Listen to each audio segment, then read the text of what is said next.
صلی الله علیک یا حسین، صلی الله علیک یا حسین، صلی الله علیک یا حسین، صلی الله علیک یا. سلام vergilen Muharrem. صلی الله علیک جان صلی الله علیک یا حسین،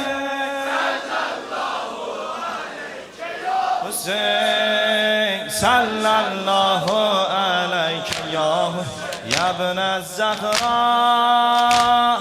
Eşkin dillere salıp koğa, bizadın seslerik Mevla.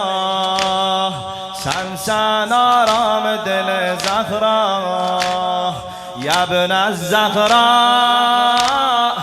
Eşkin dillere salıp koğa, bizadın seslerik Mevla. Sen aram dil Zahra.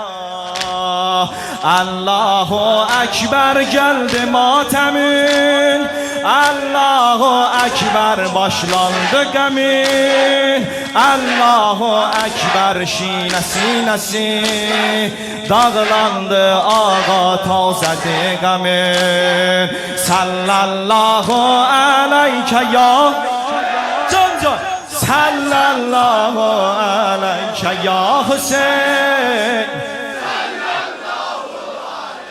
ya Hüseyin, sallallahu aleyhi ya ibn Zahra. Eşkin dillere salıp koğa, bizadın seslerik Mevla. Sen aram dil Zahra, ya ibn Zahra.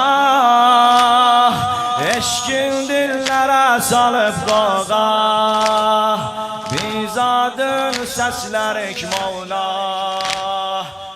Sen aram dil Zahra.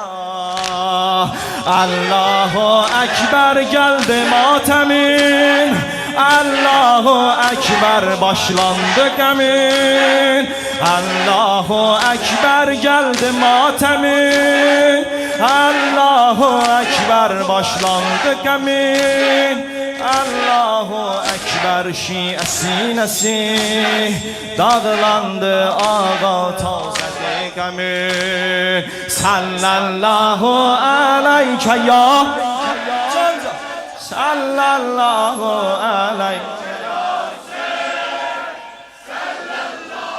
aleyke ya Hüseyin. Selam ver Kerbela'ya. Sallallahu aleyke